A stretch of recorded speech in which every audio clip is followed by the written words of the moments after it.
سبيل الدموع سبيل مريح تنهد.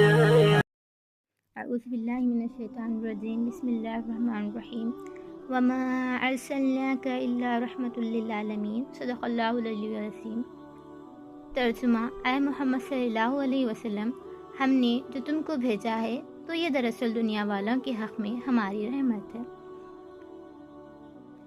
بہوالا سورہ انبیاء آیت نمبر 107. آج میں آپ تمام کا اس سیریز کے اس ایپیسوڈ میں تہ دل سے استقبال کرتی ہوں. اس ایپیسوڈ میں ہم حضور صلی اللہ علیہ وسلم کی زندگی بحیثیت نبی جاننے کی مکمل کوشش کریں گے. حضور صلی اللہ علیہ وسلم کی عمر 40 برس کی تھی. مکہ معظمہ سے 3 میل کے فاصلے پر ایک غار تھا جسے غار حرا کہا جاتا تھا. حضور صلی اللہ علیہ وسلم اکثر وہاں جا کر قیام فرماتے اور عبادت میں مشغول رہتے.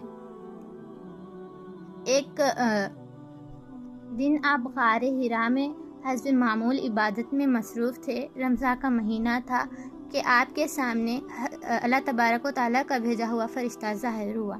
یہ حضرت جبرائیل علیہ السلام تھے جو فرشتوں میں سب سے زیادہ بلند مرتبہ رکھتے ہیں اور جو ہمیشہ سے خدا کا پیغام اللہ کے رسولوں تک پہنچاتے رہے ہیں.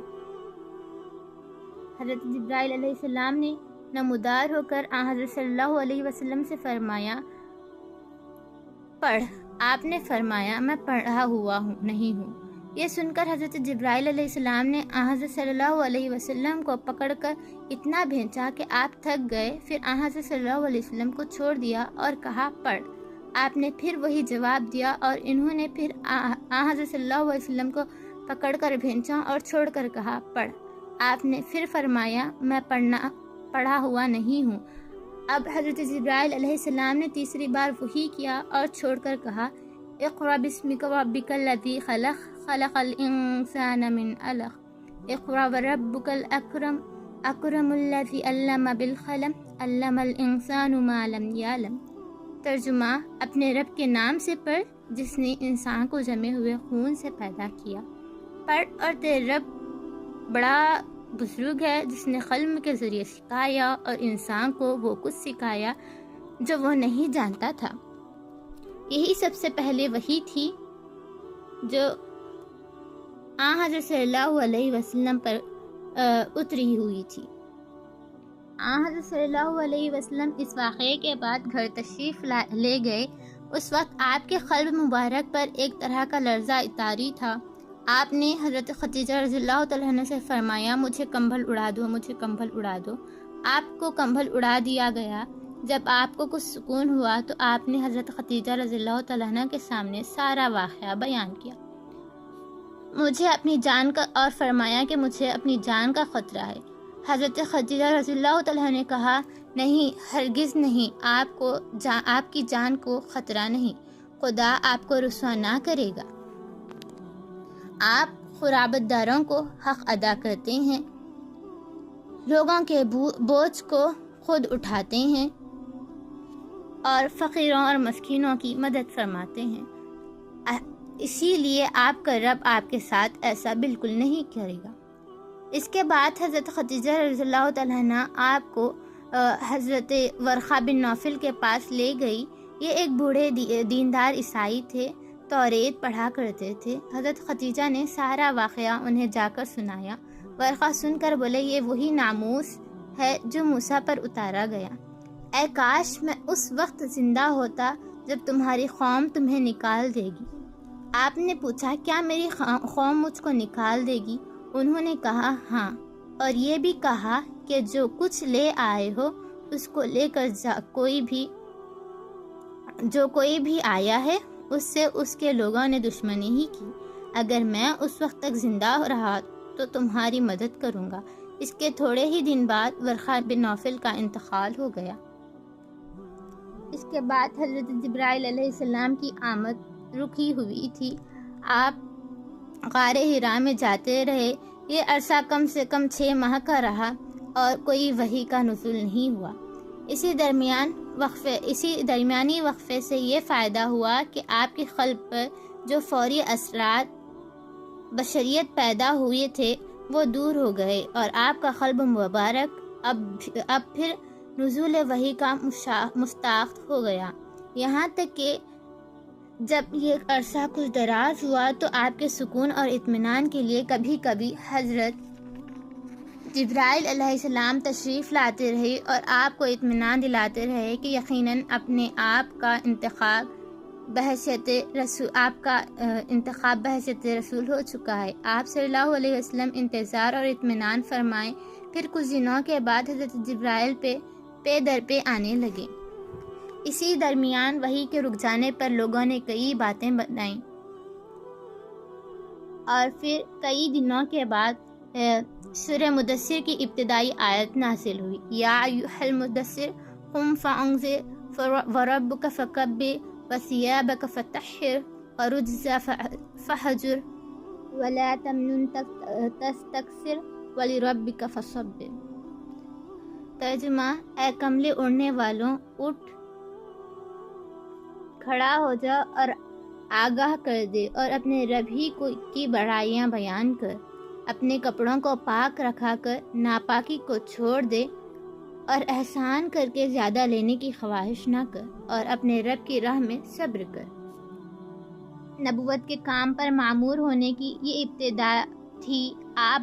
اب باضابطہ حکم مل گیا کہ اٹھو اور بھٹکی ہوئی انسانیت کو اس کی فلاح اور کامرانی کا راستہ دکھاؤ، اور لوگوں کو خبردار کر دو کہ کامیابی کی راہ صرف ایک ہی ہے، یعنی خدائے واحدگی کی راہ۔ جو کوئی اس راہ کو اختیار کرے گا وہی کامیاب ہوگا، اور جو کوئی اس کے علاوہ کوئی اور راہ اختیار کرے اسے آخرت کے برے انجام سے ڈراؤ۔ انسانی زندگی کی بنیاد صرف ایک خدا کی بندگی اور اس کی عظمت و کبریائی کے اعتراف پر ہونی چاہیے۔ اسی صورت میں وہ ہر قسم کے ظاہری ناپاکیوں اور اندرونی گندگیوں سے پاک رہ سکتی ہے۔ خدا کے علاوہ دوسروں کی بندگی یہی وہ بس کی گانٹھ ہے جو انسان کی تباہی کا سبب بنتی ہے۔ انسانوں کو آپس میں حسن سلوک کا برتاؤ کرنا چاہیے، ایسا حسن سلوک جس کے بنیاد کسی غرض اور لالچ پر نہ ہو۔ آگے دعوت کے دو دور بتائے گئے تھے، وہ یہاں پر جو ہے حضور صلی اللہ علیہ وسلم دعوت دینا شروع کر چکے تھے، تو دو دور بتائے گئے، ایک تھا مکی دور اور دوسرا تھا مدنی دور، جس کا آپ نے پہلے ہی سماعت فرما چکا ہے۔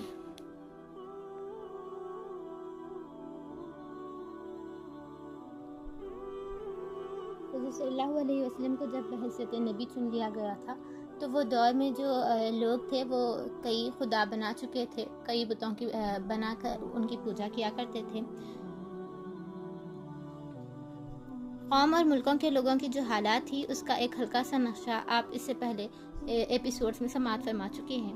ایسے لوگوں کے سامنے وہ بات پیش کرنا جو ان کے مزاج اور پسند کے بالکل خلاف واقعی بڑا سخت مرحلہ تھا۔ چنانچہ حضرت صلی اللہ علیہ وسلم نے سب سے پہلے ان لوگوں کو منتخب فرمایا جن سے آپ صلی اللہ علیہ وسلم بہت قریبی تعلقات رہے تھے، اور جو آپ کی عادات اور اخلاق کی براہ راست تجربہ رکھتے تھے، آپ کی سچائی اور دیانت کے بارے میں قطعی فیصلہ کر چکے تھے، اور ان کے لیے یہ آسانی سے ممکن نہ تھا کہ وہ حضرت صلی اللہ علیہ وسلم کی فرمائی ہوئی کسی بات کا انکار کر سکیں۔ ان لوگوں میں سب سے زیادہ محرم راز حضرت خدیجہ رضی اللہ تعالیٰ عنہ تھی، پھر اس کے بعد حضرت علی، حضرت زید اور حضرت ابوبکر صدیق رضی اللہ تعالیٰ عنہ تھے۔ حضرت علی آپ کے چچا زاد بھائی، حضرت زید غلام اور حضرت ابوبکر دوست تھے۔ یہ لوگ برسوں سے آپ کی صحبت سے فیضاب ہو رہے تھے۔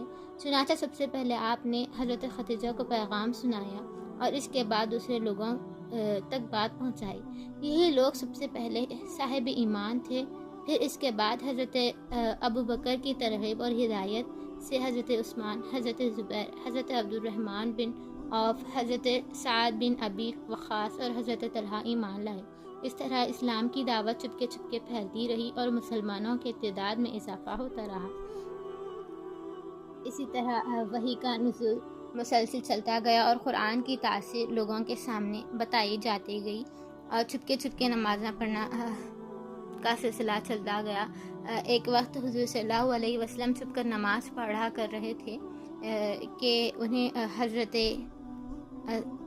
علی کے ساتھ آپ نماز پڑھ رہے تھے کہ آپ کے چچا ابو طالب نے آپ کو دیکھ لیا اور غور کرنے لگے۔ پھر نماز ہونے کے بعد سوال کیا کہ یہ کون سا دین ہے؟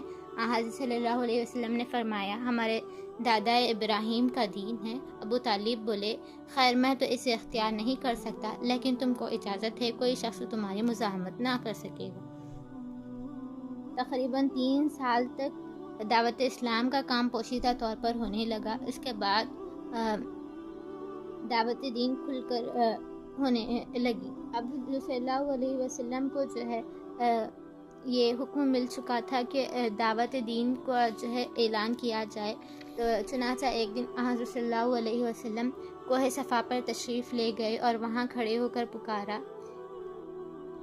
اب میں دستور تھا کہ اگر کوئی خطرہ درپیش ہوتا تو کوئی شخص کسی اونچی جگہ پر چڑھ کر یہ الفاظ پکارتا تھا، یعنی کہ یا صباح، اور لوگ اس پکار کو سن کر جمع ہو جاتے تھے۔ حضور صلی اللہ علیہ وسلم نے بھی کوہ صفا پر گئے اور یا صباح کہا اور تمام اہل قریش جمع ہو گئے۔ ان لوگوں میں آپ کے چچا ابو لہب بھی تھے۔ جب لوگ جمع ہو گئے تو حضرت صلی اللہ علیہ وسلم نے ارشاد فرمایا لوگوں، اگر میں تم میں سے یہ کہوں کہ اس پہاڑ کی پشت پر ایک بڑا لشکر جمع ہے اور تم پر حملہ کرنے کے لیے تیار ہے، تو کیا تم میری بات کو سچ مانو گے؟ لوگوں نے کہا بے شک سچ مانیں گے، تم نے اب تک کوئی بات جھوٹ نہیں کہی ہے اور ہم تمہیں صادق اور امین جانتے ہیں۔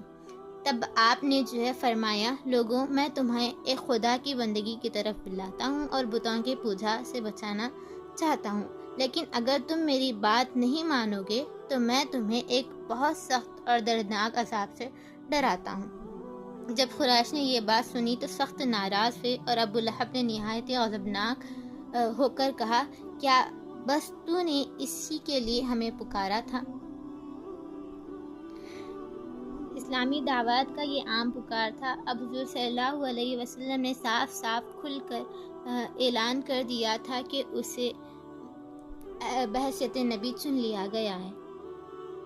لوگوں نے یہ بات ماننے سے انکار کیا اور کئی لوگ حضور صلی اللہ علیہ وسلم پر طرح طرح کے دردناک عذاب کرنے لگے۔ حضور صلی اللہ علیہ وسلم جب رستے سے سفر کرتے تھے تو کئی لوگ ان پر پتھرے پھینک کر مارا کرتے اور اس طرح ان کے نال مبارک لہو لہان ہونے لگے۔ وہ اپنے صبر کے ساتھ اس راہ میں ڈٹے رہیں اور اللہ تبارک و تعالیٰ کا دین سب کے سامنے پھیلائے، اور ان کے اس صبر کو دیکھ کر کئی لوگوں نے اسلام جیسی نعمت سے سرفراز ہوئے۔ اسی طرح حضور صلی اللہ علیہ وسلم نے کئی ظلم و ستم سہے اور اپنی زندگی میں اللہ تبارک و تعالیٰ کے دین کو پھیلانے میں مشغول رہے۔